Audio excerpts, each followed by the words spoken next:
Welcome everyone in this lecture on height and distance from trigonometry. Today we will talk about the basics on height and distance. Now I will start by making this statement: use of trigonometry in finding height and distance. How will you use trigonometry in finding height and distance? Well students, इस चीज को समझने के लिए हम लोग पहले सबसे ये अपने दिमाग में बैठा लेते हैं कि हाइट एंड डिस्टेंस एक बहुत ही प्रैक्टिकल टॉपिक है और इसको हम लोग यूज करते हैं प्रैक्टिकल लाइफ में, डेली लाइफ में। इंजीनियर्स यूज करते हैं और साइंटिस्ट यूज करते हैं इसको, और बहुत जगह ये यूज होता है। जैसे किसी माउंटेन की हाइट आपको फाइंड करनी है तो आप हाइट एंड डिस्टेंस का कॉन्सेप्ट यूज कर सकते हैं, ठीक है। तो इस तरीके से हम लोग बहुत सारी चीजों की हाइट या डिस्टेंसेस फाइंड कर सकते हैं। तो हमें ये फाइंड करने के लिए किन चीजों की जरूरत होती है किसी भी चीज के, जैसे मान लीजिए मान लीजिए एक लड़का पतंग उड़ा रहा है, ठीक है। तो उसको ये पता करना है कि उसने कितनी door, how much string he has used, और उसकी जो पतंग उड़ रही है उसका एलिवेशन, उसका एंगल उसको पता है, ठीक। तो वो इस लेंथ की बात कर रहा है। तो ये आप कैसे पता कर लेंगे? अगर आपको ये एंगल पता है और आपको मान लीजिए ये हाइट पता है, तो आप कैसे पता कर लेंगे कि ये कितनी डोर उसने यूज करी, ठीक है। तो इन चीजों को हम लोग इस चैप्टर में पढ़ेंगे, बेसिक्स देखेंगे अभी, व्हाट वी नीड। अच्छा, हाइट एंड डिस्टेंस में हमें एक राइट एंगल ट्राइंगल चाहिए होता है सबसे पहले, और नंबर 2 पे हमें चाहिए होता है किसी भी एक साइड की वैल्यू हमें चाहिए होती है, चाहे तो ये हो जाए, चाहे ये हो जाए, चाहे ये हो जाए। इनमें से किसी भी एक साइड की वैल्यू हमें पता होनी चाहिए, और एक एंगल हमें पता होना चाहिए 90 को छोड़ के कोई और angle, any other angle except this one which is given already in the right angle triangle. Okay, so you can take this angle और this angle as the given one, and you can take any of the sides as the given side. तो अगर ये दो चीजें हमारे पास हैं, एक कोई सी भी साइड और एक कोई सा भी एंगल, तो हम लोग क्या निकाल सकते हैं? हम लोग बची हुई सारी साइड्स निकाल सकते हैं। मान लीजिए हमें ये वाली साइड गिवन है, ठीक है, ये वाली साइड हमें गिवन है और ये वाला एंगल हमें गिवन है। तो हम लोग क्या कर सकते हैं? हम लोग ये वाली साइड निकाल सकते हैं, हम लोग ये वाली साइड निकाल सकते हैं।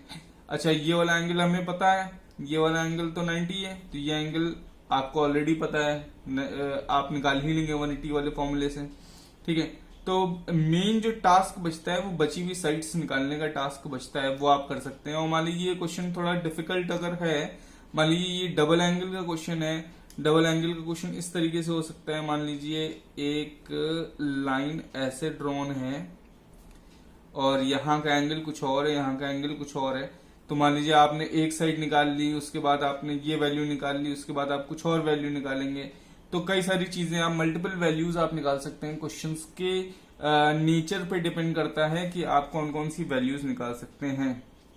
अच्छा, ये जो अभी बात करते हैं बोर्ड एग्जाम्स की, जो इस बार आप लोग देंगे 10th बोर्ड, उसमें बेसिकली ज्यादातर, मैं ये नहीं कहूंगा कि हमेशा, लेकिन ज्यादातर जो रेशियोज यूज होंगे, ट्रिग्नोमेट्रिक रेशियोज, उनमें से सबसे ज्यादा यूज होगा tan थीटा, ठीक है।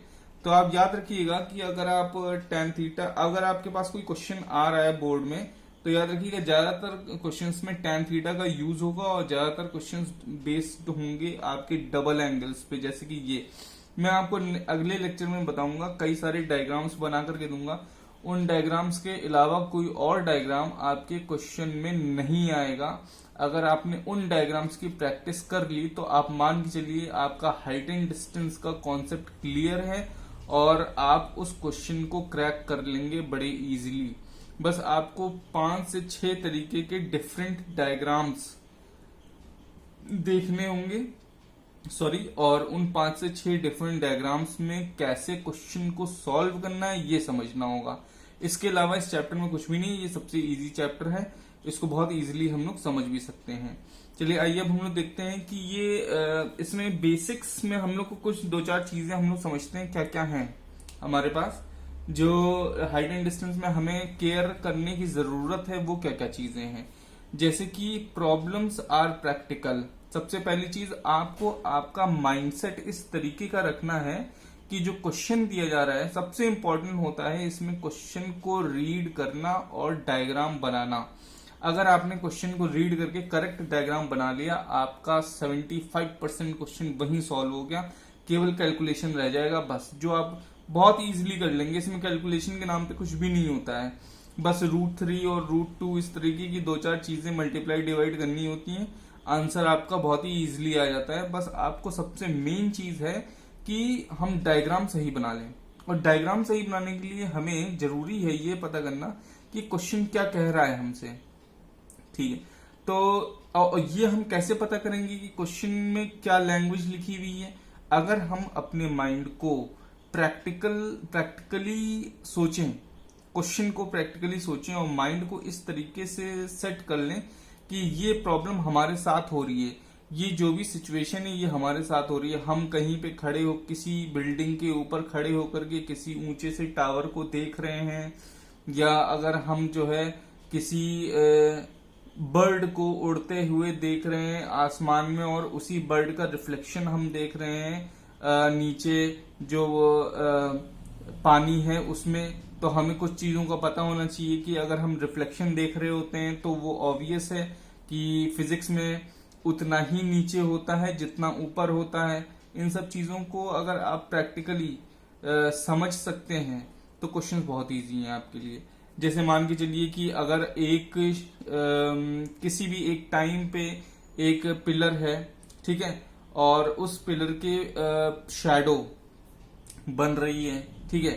इस क्वेश्चन को मैं आपको एक रफ पेज पे बताता हूँ। मान के चलिए जैसे एक प्रैक्टिकल सी प्रॉब्लम हम लोग यहाँ पे ले लेते हैं कि यहाँ पे हमारे पास एक पिलर है, यहाँ पे देखिए ये, ठीक है, ये ग्राउंड हो गया, ये पिलर पे शैडो पर, अच्छा सन यहाँ पर है, मान के चलिए ये आपका सन हो गया, ठीक। तो ये जो सन है यहाँ पे, ये अपनी सनलाइट इस पिलर पे इस तरीके से ड्रॉप कर रहा है, ये इसकी सनलाइट आ रही है। अच्छा, जो ये सनलाइट इधर से निकल रही है वो आपकी यहाँ पे शैडो बना रही है। तो आप देख रहे हैं ना पिलर की शैडो यहाँ पे यूं बन रही है। ये एक बहुत ही प्रैक्टिकल सी चीज है। मान लीजिए ये इस समय जो है सवेरे के 7 बज रहे थे, फिर सवेरे के जो है 10 जब बजेंगे तो सूरज कहाँ जाएगा, सन आपका और ऊपर आ जाएगा, यहाँ पे आ जाएगा सन। ये आप देखें यहाँ पे, ये मान लीजिए इस तरीके से सन चल रहा है, ये यहां पहुंच गया।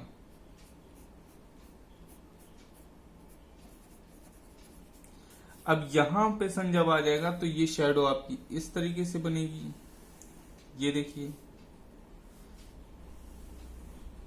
आपको पता भी होगा, आपने छोटे क्लासेस में पढ़ा होगा कि जब सन 12 o'clock इन द नून होता है तो शैडो स्मॉलेस्ट होती है आपकी, एकदम टॉप पे होगा तो शैडो एकदम फुट पे बनती है, और जब सन एकदम सेट हो रहा होता है या जब सन राइज हो रहा होता है तो शैडो इज द लॉन्गेस्ट, ठीक है। तो इस तरीके से आप देखें तो जो ये एंगल है, यहाँ पे ये एंगल है, कुछ कॉमन सेंस की बातें हैं। जब सन आपका सेट हो रहा होगा या सन राइज हो रहा होगा तो जो एंगल होगा वो छोटा होगा, एंगल शैडो का, जो यहाँ पे शैडो लंबी होगी एंगल छोटा होगा। इसकी वैल्यू हो सकती है कुछ 30-45 हो सकती है। और जब आपका सन ऊपर होगा, ठीक है, और थोड़ा जो है आपके एकदम हेड पे आ रहा होगा तो एंगल आपका काफी बड़ा हो जाएगा। तो जब एंगल आपका बड़ा हो जाएगा यहाँ पे तो ऑब्वियस है कि वो एंगल ट्रायंगल के अंदर होगा। अब ये बहुत ही कॉमन सेंस की बात है। अगर आपको दे दिया जाए कि भाई 2 कंडीशंस हैं, यहाँ पे 45 डिग्री और 60 डिग्री दिया हुआ है, ठीक है। एक कंडीशन ऐसी है जहां पे एंगल 45 डिग्री बन रहा है, एक कंडीशन ऐसी है जहां पे एंगल 60 डिग्री बन रहा है। तो कॉमन सेंस क्या कहता है आपका कि ये वाला एंगल क्या हो सकता है, 60 हो सकता है या 45। ये वाला एंगल क्या हो सकता है, 60 या 45। ऑब्वियस है कि ये एंगल आपका 45 होगा क्योंकि ये एंगल छोटा है, और ये अंदर वाला एंगल हमेशा क्या होता है, बड़ा होता है। किस एंगल से, बाहर वाले एंगल से। तो it is always considerable, you have to consider this fact that angle made outer in the outer triangle is always smaller than the angle made inside। तो आप हमेशा क्या करिएगा, 60 डिग्री को अंदर लिख लीजिए और 45 डिग्री को बाहर लिख लीजिए, इस तरीके से। तो ये एक बहुत ही छोटी कॉमन सेंस की बात हो गई। यहाँ पे मैंने सन और शैडो का आपको बताया कि अगर सन आपका जो है ऊपर होगा तो शैडो छोटी होगी, सन नीचे होगा तो शैडो बड़ी होगी आपकी। शैडो बड़ी होगी तो एंगल छोटा होगा, और शैडो छोटी होगी तो एंगल बड़ा होगा।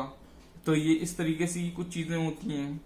अब वापस आ जाते हैं हम लोग यहाँ पे कि प्रॉब्लम्स आर प्रैक्टिकल। तो हम लोग यहाँ पे कुछ प्रैक्टिकल चीजें अभी देख रहे थे ना, उसी तरीके से हम लोग के पास और भी बहुत सारे प्रैक्टिकल प्रॉब्लम्स आएंगी जिसमें डबल एंगल इन्वॉल्व होंगे। और ये आप मान के चलिए कि बोर्ड एग्जाम में आपको डबल एंगल के क्वेश्चंस ही मिलेंगे, सिंगल एंगल का क्वेश्चन नहीं मिलेगा।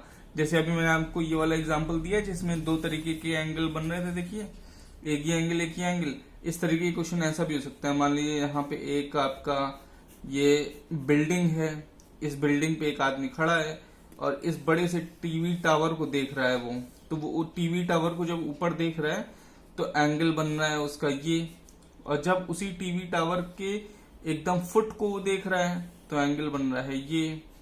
ठीक है, तो ये भी एक डबल एंगल का क्वेश्चन हो गया, लेकिन डायग्राम आपका डिफरेंट है। तो जब हम लोग क्वेश्चंस करेंगे तो हम लोग डिफरेंट डिफरेंट क्वेश्चंस को डिफरेंट डिफरेंट डायग्राम्स के थ्रू समझ लेंगे। लेकिन अभी हम लोग केवल बात करेंगे कि पर्सपेक्टिव क्या होता है। प्रैक्टिकल तो हम लोग समझ गए कि प्रॉब्लम्स प्रैक्टिकल हैं, प्रैक्टिकली माइंड को आपको सेट करना है प्रैक्टिकल एकदम। अब हम लोग ये समझते हैं कि पर्सपेक्टिव क्या चीज होती है। चलिए देखते हैं। पर्सपेक्टिव का मतलब ये होता है कि अच्छा, पर्सपेक्टिव के साथ साथ देख लेते हैं हाइट ऑफ द ऑब्जर्वर। ये दो चीजें यहाँ पे इंपॉर्टेंट हैं कि होता क्या है इन क्वेश्चंस में, ज्यादातर कोई आदमी कुछ देख रहा होता है किसी एंगल पे, तो वो जो आदमी होता है उसको हम लोग ऑब्जर्वर कहते हैं।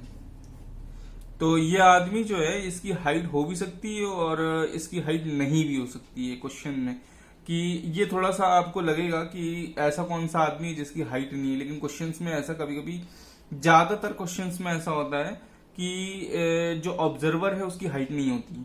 ठीक है, जब तक वो हाइट ना बोले कि ये आदमी 1.2 मीटर टॉल है, तब तक आप उसकी हाइट को 0 मानेंगे। तो फिर आप करेंगे क्या, मान लीजिए एक बहुत ही छोटा सा क्वेश्चन है कि an observer observes the top of a tower at an angle of 60 degree from the ground. तो अब वो आदमी, आप जब डायग्राम बनाएंगे तो आप आदमी को ग्राउंड पे इस तरीके से नहीं खड़ा करेंगे। देखिए ये मान लीजिए ग्राउंड है, तो इस ग्राउंड पे ये पहले तो ये टावर हो गया। ठीक है, अब क्वेश्चन ये है कि the observer observes the top of the tower at an angle of 60 degree. और वो ऑब्जर्वर है आदमी। अभी मैंने आपसे बोला कि ये ऑब्जर्वर वगैरह आदमी होते हैं कोई, तो ये ऑब्जर्वर की कुछ तो हाइट होगी। लेकिन मैंने क्वेश्चन में बोला क्या कि ऑब्जर्वर 1.5 मीटर या 1.2 मीटर टॉल है, कुछ नहीं बोला। तो आप ऑब्जर्वर को इस तरह नहीं बनाएंगे, ये गलत हो जाएगा।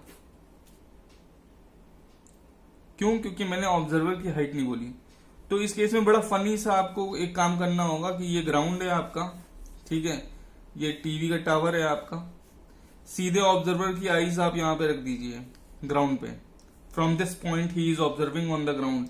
तो क्वेश्चन इस तरीके से आता है, from a point on the ground the observer observes the angle of elevation of the top of a tower at an angle of 60 degree. तो इस तरीके की क्वेश्चन में जो ऑब्जर्वर की आईज होती हैं वो आप मान के चलिए ग्राउंड पे होती हैं, जो कि इम्पॉसिबल है, लेकिन आपको मानना पड़ेगा क्योंकि because I am not supplying you the value of the height of the observer, that's why you have to assume that he is standing, his head is on the ground. Okay, तो ये इस तरीके से observe कर रहा है। तो ये कुछ बेसिक से फैक्ट्स हैं जो आपको याद रखने पड़ेंगे कि जब तक क्वेश्चन में ना लिखा हो कि ऑब्जर्वर की हाइट इतनी है, तब 167 सेंटीमीटर 170 सेंटीमीटर हाइट नहीं दी है। या मान लीजिए क्वेश्चन है कि an observer is standing on a building and he observes the TV tower. तो ये तो बिल्डिंग तो है, ऑब्वियस है, ठीक है, इस पे ऑब्जर्वर खड़ा है और यहाँ पे टीवी टावर है ये, ठीक है। तो अब ये बिल्डिंग पे ऑब्जर्वर अगर खड़ा है और मैं ये नहीं बोल रहा हूँ कि ऑब्जर्वर की हाइट क्या है, तो आप मान के चलिए बिल्डिंग पे ही उसकी आईज रखी हुई है यहाँ पे ये, और ये वो देख रहा है इस तरीके से। ऑब्जर्वर की खुद की हाइट को आप 0 मान लेंगे उस टाइम पे, unless until I specify the height of the observer you won't take anything. Okay, लेकिन अगर मैं ये कहूं कि an observer of 1.2 meter tall observes a kite at an angle of 45 degree in the sky, तो आप diagram को कुछ इस तरीके से बनाएंगे। देखिए कि 1.2 मीटर टॉल आपका ऑब्जर्वर है और ये ऑब्जर्वर आपका एक काइट है, यहां पे उसको ऑब्जर्व कर रहा है at an angle of 45 degree. तो 45 डिग्री आप हॉरिजॉन्टल से ले लेंगे इस तरीके से। अभी इसके बारे में बात करूंगा मैं, ये हॉरिजॉन्टल के बारे में बात करूंगा। तो ये 45 डिग्री हो गया, ठीक है। डायग्राम इस तरीके से आपको कंप्लीट हो जाएगा, क्योंकि यहां पे मैंने ऑब्जर्वर की हाइट दी थी तो आप लेंगे, ठीक है। चलिए अब हम लोग आगे बात करते हैं दूसरे पॉइंट्स पे। तो अभी हमने यहाँ पे बात करी हाइट ऑफ द ऑब्जर्वर की। पर्सपेक्टिव की बात करते हैं, पर्सपेक्टिव क्या चीज है। देखिए फिर से यहीं पे आ जाते हैं हम लोग। हमेशा याद रखना कि ऑब्जर्वर किसी भी चीज को देखेगा तो वो अपनी आईज से देख करके जो एंगल मेजर करेगा, मान लीजिए हम किसी चीज को if I am watching something in the sky, then how will I measure the angle of elevation. हम ये कैसे जज करेंगे कि वो कितना ऊपर है स्काई में हमसे, ठीक है। तो इस चीज को जज करने के लिए हमारे पास एक बहुत ही अच्छा सा रूल है कि आप हमेशा याद रखिए। मान लीजिए ये आपका ऑब्जर्वर की आई है, ठीक है। ये ऑब्जर्वर की आई हो गई, यहां पे कोई ऑब्जेक्ट है जिसको वो देख रहा है, तो वो हमेशा याद रखना कि ऑब्जर्वर अपनी आई से एक हॉरिजॉन्टल लाइन ड्रॉ कर लेगा इस तरीके से, और फिर इस एंगल को देखेगा। वो एंगल कितना है, 45 डिग्री है, 30 डिग्री है, क्या है क्या नहीं है, वो आपको पता चल जाएगा। मान लीजिए सेम अगर एक क्वेश्चन हमने दे दिया आपको कि एक ऑब्जर्वर यहां पे खड़ा हुआ है, ठीक है, बिल्डिंग पे खड़ा हुआ है ये ऑब्जर्वर, और ये नीचे यहां पे एक कार जा रही है, ठीक है। तो ये ऑब्जर्वर इस कार को ग्राउंड पे देख रहा है, ठीक। यहां से ये इसकी आई हो गई, तो ये ऐसे करके ये नीचे यहां पे देख रहा है, ठीक है।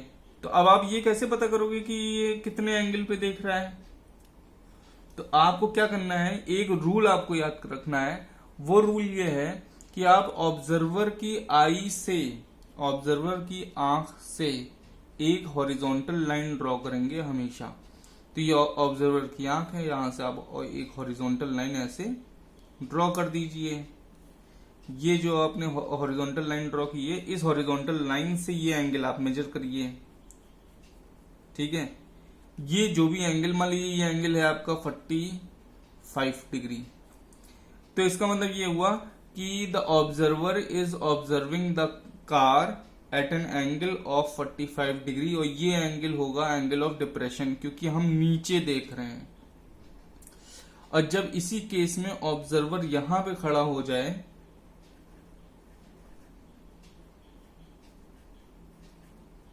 जमीन पे इस तरीके से खड़ा हो जाए, और यहां पे एक बलून उड़ रहा है,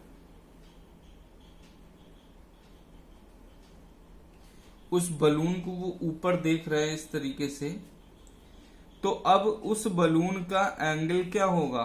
रूल क्या है, रूल है ऑब्जर्वर की आई, आंख से आप एक हॉरिजॉन्टल ड्रॉ करिए। तो हॉरिजॉन्टल आपने ये ड्रॉ कर दिया, ये एंगल मान लीजिए 60 डिग्री है। तो now the observer is observing the balloon at an angle of 60 degree, और इस एंगल को आप कहेंगे angle of elevation, because observer इस समय ऊपर देख रहा है, इस डायरेक्शन में देख रहा है, ऊपर के डायरेक्शन में देख रहा है, और इस केस में वो नीचे देख रहा है। हमेशा याद रखिए angle of elevation, angle of depression हमेशा सेम रहते हैं। ये अल्टरनेट एंगल की प्रॉपर्टी से यहाँ पे भी 45 आ जाएगा, लेकिन हाँ जब नीचे देखेंगे तो एंगल ऑफ डिप्रेशन बोलेंगे, और जब ऊपर देखेंगे तो एंगल ऑफ एलिवेशन बोलेंगे, ठीक है। तो इन दोनों केस में मैंने ऑब्जर्वर की हाइट देखिए बना दी है, ठीक है। मान लीजिए ऑब्जर्वर की हाइट मैं ना देता तो ऑब्जर्वर एकदम बिल्डिंग में यहाँ पे खड़ा होता, उसकी आई यहाँ पे होती, तो फिर वो कार को ऐसे देखता, तो यूं हॉरिजॉन्टल बन जाता। ठीक है। और मान लीजिए यहाँ जमीन में ऑब्जर्वर है, तो ऑब्जर्वर की आई मैंने जमीन पर रख दी है, क्योंकि इस केस में अब की मैंने ये नहीं कह रहा कि ऑब्जर्वर की हाइट क्या है, मैंने कुछ नहीं बोला। तो अब तुम ऑब्जर्वर की आई को जमीन पे रख दो और फिर ऐसे देखो बलून को, मान लो ये एंगल को 75 डिग्री बन रहा है। ठीक है, जो भी है वो आपको क्वेश्चन में मिलेगा। तो इस पूरे लेक्चर में, हाइट एंड डिस्टेंस के इस लेक्चर में हमने किन मेन चीजों के ऊपर ध्यान दिया है वो हम लोग एक बार फिर से रिकैप कर लेते हैं, और उसके बाद इस लेक्चर को मैं खत्म करूंगा, क्योंकि इसके बाद हम लोग क्वेश्चन स्टार्ट करेंगे। ठीक है। तो हम लोगों ने कुछ मेन चीजें देखी हैं, जैसे कि एक चीज हमने देखी कि हमें क्वेश्चन में क्या क्या चाहिए। हमें एक राइट एंगल ट्राइंगल चाहिए, एक एंगल चाहिए और एक कोई सी भी साइड चाहिए। ठीक है। अच्छा, कौन सा रेशियो मेनली यूज होना है, ये केवल दिमाग में रखने वाली बात है। हो सकता है साइन भी यूज हो सकता है कॉस भी यूज हो। ठीक है, लेकिन ज्यादातर यूज होता है टैन। ठीक, ये दूसरी चीज हो गई।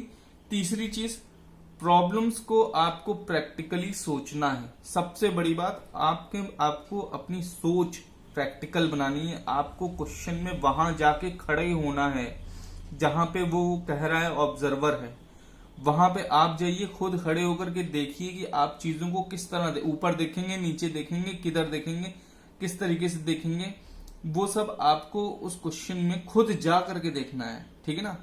अच्छा, अब आ जाते हैं हम लोग पर्सपेक्टिव। मैंने पर्सपेक्टिव के बारे में बताया आपको कि अगर हम लोग किसी भी चीज को ऊपर देख रहे हैं तो हम लोग उसके एंगल को कैसे निकालेंगे।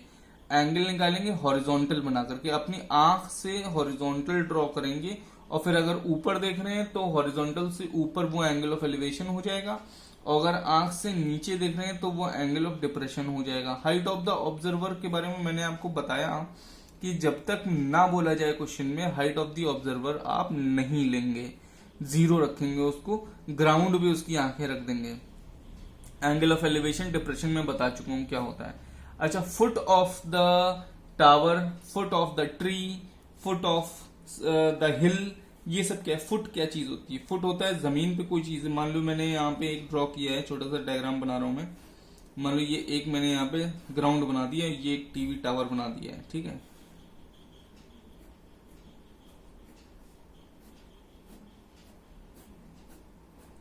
ये टीवी टावर है, तो इसका फुट कहां पर है? इसका फुट ये है। ये अगर आप मैथमेटिकली डायग्राम बनाएंगे तो आप ये टावर को केवल इस तरीके एक लाइन से दिखाएंगे और बोलेंगे ये फुट ऑफ द टावर है। ठीक है। अच्छा, फ्लैग स्टाफ क्या चीज होती है? क्वेश्चन में कई बार आता है फ्लैग स्टाफ। तो फ्लैग स्टाफ बेटा ये होता है जो आपका एक फ्लैग होता है,